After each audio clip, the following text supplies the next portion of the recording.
E nesse período eu acabei gostando ali e tal, e me lembro que numa escola bíblica dominical, a professora ela falou para as crianças. Você tinha quantos anos? Eu tinha 12 anos. Ela falou assim, olha, ela falou sobre suicídio. Falou sobre suicídio, numa aula de criança. Né? E aí ela falou, olha, e quem tira a sua vida não perde a sua salvação, não tem tal e tal, tal. E aquilo eu fiquei com aquilo gravado na minha mente, né? Não sabia para que ia servir aquilo. Mas saí dali, voltei para Rio Preto com 13 anos e aí nunca mais fui em igreja. Aí foi noitada, bebedeira. Começou a... aí eu entrei, realmente me viciei no álcool, viciei mesmo, Isso. né? Comecei a trabalhar na construção civil, más companhias. Que é cultural, né? Que é cultural, né? E aí foram mais ou menos 5 anos muito intensos. De noitada, de bebedeira. Dos 13 em diante. Dos 13 aos até os 19. 18, né? Até os 19, né? Mas uma coisa que eu acho muito interessante, que eu sempre cito, é que aos 15 eu tive um convite para ir na igreja, né? E eu fui na nossa igreja, na Paulistana, né? Mas ninguém me recebeu. Né? Eu, quando era líder de jovem, eu sempre falava isso. Você enfatizava a Você falava recepção. isso, né? Ou seja, eu estive lá, né? Ninguém me recebeu, ninguém me convidou para o próximo culto, ninguém fez nada. E aí eu vivi mais 4 anos. Naqueles 4 anos, atiraram em mim, sofri acidente de carro, uns 4, na madrugada bêbado, correram com faca atrás de mim. Ou seja, foram anos intensos mesmo. Eu vivi assim... Eu falo para você que naqueles 5 anos eu bebi assim para pessoas que são viciadas por muitos anos, porque eu não tinha perspectiva de vida. Então o que eu fazia era sair e beber. Você não tinha algo que você se movia, você só estava vivendo. A minha perspectiva de vida era 21 anos. Eu imaginava que eu chegava aos 21 no máximo. Porque assim... aquela cultura que você já tinha absorvido. Eu tinha desistido da vida, porque eu ia para casa, se a minha mãe estivesse lá, ou seja... Já contei isso, minha mãe nua dentro de casa, quebrando as coisas. Sim. Né? Se não, ela não estava sumida, se você não sabia se estava viva ou morta. Eu já encontrei minha mãe no centro da cidade, toda suja, né? Fedendo. Né? Então,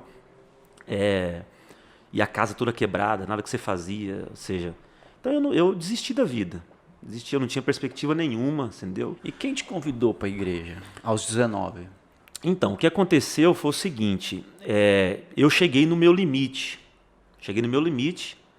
E passei assim, nos meus 18 mais ou menos, eu não podia estar na beira de uma calçada que vinha um ônibus e eu queria me jogar. Uma vontade interna. Entendeu? Uma coisa assim muito forte. Né? E aí teve um episódio que eu estava trabalhando num prédio e o servente foi buscar a massa e eu fiquei ali e comecei a ouvir uma voz assim, tal, olhando aquela altura, né? Uma voz assim, ó, pula e acabou, cara. Né? Porque nessa época, foi a época que eu não tinha nem comida. Ou seja, eu vivia no dentista, meus dentes tudo, entendeu?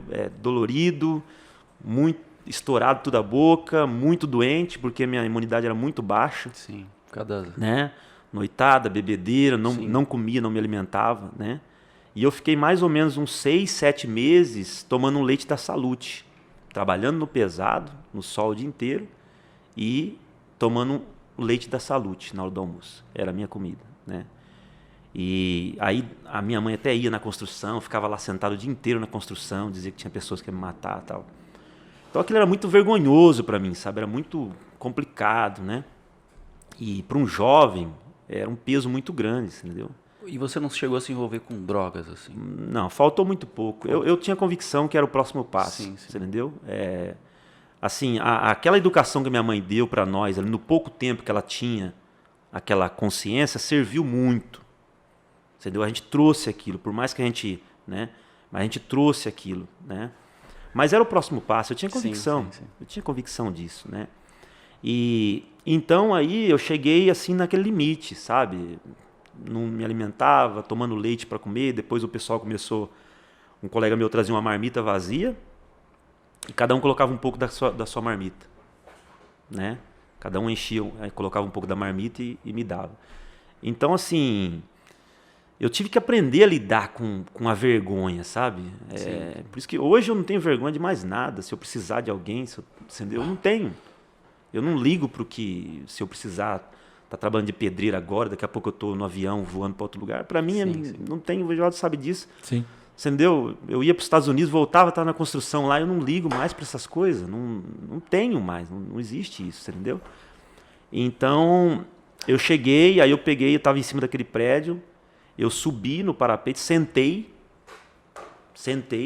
e fiz força para me jogar, né? Uma voz dizendo, só. Mas aí uma outra voz falou para mim, não faças isso. E me fez eu lembrar lá da professora da escola dominical, lá que eu tinha 12 anos. Nossa, a importância da escola dominical.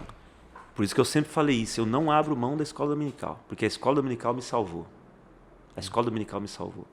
Então, ali foi uma batalha espiritual ali. E aquela voz dizia, não, faça isso. Eu tenho um propósito na sua vida. E eu me lembrava da voz da professora falando. Meu Deus. Né? Aí desci daquele parapeito ali, tava cheio de pedra lá embaixo, assim, eu até imaginei a queda, sabe? E desci daquele parapeito ali, mas não tinha perspectiva, você entendeu? Quando a minha mãe estava em casa, eu ia para casa lá no Santo Antônio, de repente eu chegava e ela começava a quebrar tudo. Aí eu saía igual um zumbi de madrugada para ir de lá do Santo Antônio e vir a pé aqui para secar para o trabalho, para dormir na obra. Meu Deus. Entendeu? 2 vezes um colega meu me parou de madrugada. Onde você tá indo, Edson? Eu não enxergava ninguém, eu estava igual um zumbi. Onde você está indo? Eu estou indo para o trabalho. Você está ficando louco? 1h da manhã. Eu estou indo para o trabalho. Aí me pegou, me arrastou. Não, dorme aqui em casa, rapaz. Que isso? Entendeu? Então era assim, eu ia, por exemplo, pro sarau aqui. Sim. Ia pro sarau, né? E de lá eu já ia direto pra obra. O pessoal já sabia. Eu chegava às 6h30, deitava no papelão, lá dentro de um apartamento. 7 horas o pessoal me gritava. Então eu dormia meia hora. E trabalhava o dia inteiro no pesado. Que vida. Entendeu?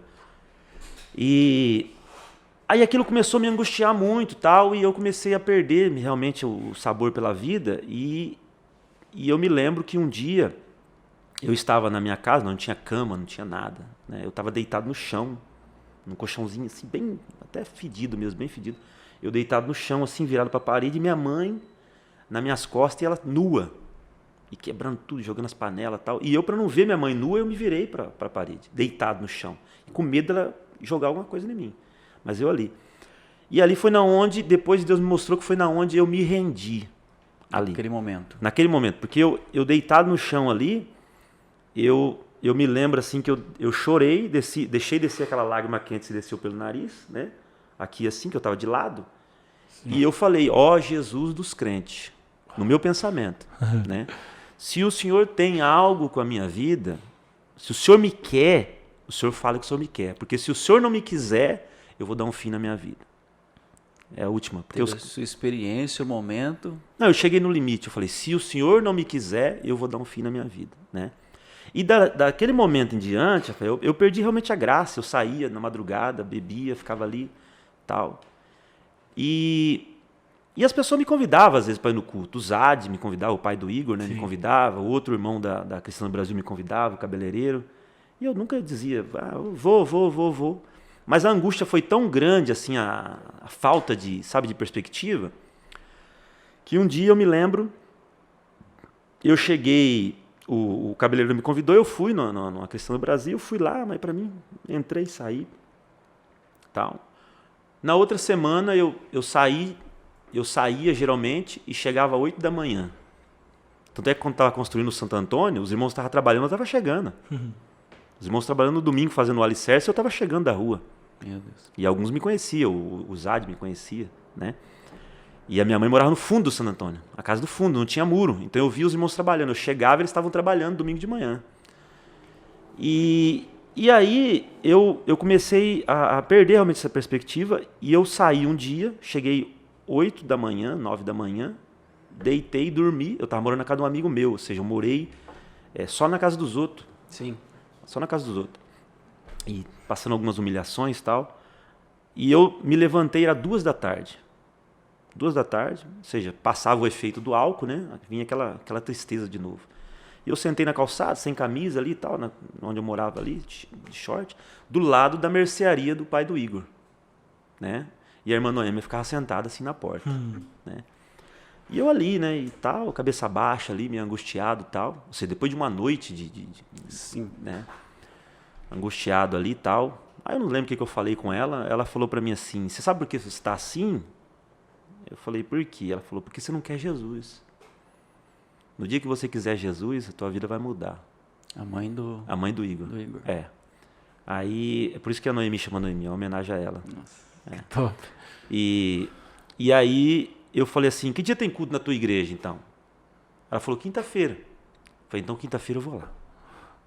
Falei, quinta-feira eu vou lá, então. Aí fui naquela quinta-feira, entrei ali, não lembro o que cantou, o que pregou. Foi aquela experiência que você estava contando. Você estava contando no início, né? Não, aquilo lá foi depois já. Tá. Foi depois já. Foi no dia que eu aceitei Jesus. É isso que eu tô falando agora. Eu estava anestesiado, sabe? Para mim nada mais fazia sentido. Escutava os irmãos cantando, não sei o que cantou, não sei o que pregou. Tem gente que fala assim, o dia que eu aceitei Jesus foi o hino tal, né? Eu não me lembro nada. Sim. Eu estava lá e para mim estava e não estava, entendeu? Eu não tinha mais sabor nenhum na vida. Mas eu estava lá assim e tal, aí no final do culto, vamos levantar para orar tal. Para mim, vamos orar e vamos embora, né? Mas aí o pastor Joaquim fez algo que ele só fez 2 vezes na vida dele. A outra vez eu vi depois de muitos anos. A primeira vez foi quando eu me converti. Ele fez o apelo, né? Eu fiquei na minha, para mim não foi nada. E aí ele pegou e falou assim, eu lá no fundo do banco, ele falou assim, você aí, jovem, não quer aceitar Jesus hoje? Ele fez isso 2 vezes só na vida dele. Direcionando o convite, né? Direcionar o convite para alguém, né?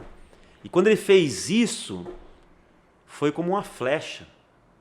Foi como uma flecha. Só que eu não tinha força para sair do lugar, ninguém veio me buscar. Mas eu sei que parece que eu saí voando assim. Eu saí do banco assim e fui no corredor, caminhando.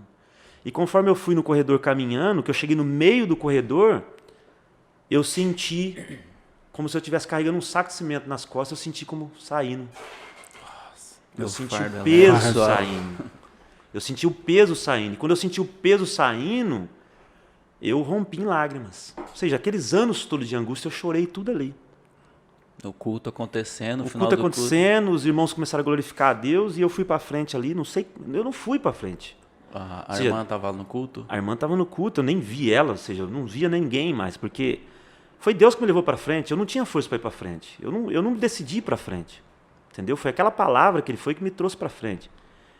E eu sei que eu fui para frente ali e tal, e todo mundo veio me abraçando, aquela coisa toda, aquela alegria. Aí eu saí dali, fui trabalhar no outro dia, na sexta-feira, e estava trabalhando, fazendo um negócio de cimento, assim, uma alegria no meu coração, assim, sabe, uma paz, uma alegria. E eu não entendi o que é isso, gente, o que é isso, né? Não falei para ninguém que eu era crente agora, que eu tinha aceitado Jesus, para mim eu não tinha nem, né? E aí eu estava sozinho, assim, trabalhando, e eu, que coisa, que alegria é essa? Assim, aí eu escutei uma voz dizendo assim, e se você sair agora, eu te mato. Se você sair agora, eu te mato. Né? E aí começou as experiências, né? Ainda demorei algum tempo ali, saindo, tal, mas fui perdendo a graça. Deus me libertou da bebida 2 semanas depois, amargou na minha boca. 2 semanas depois, amargou, né? E aí foi, ok, maravilha, agora eu sou crente, tal, assumi e tal.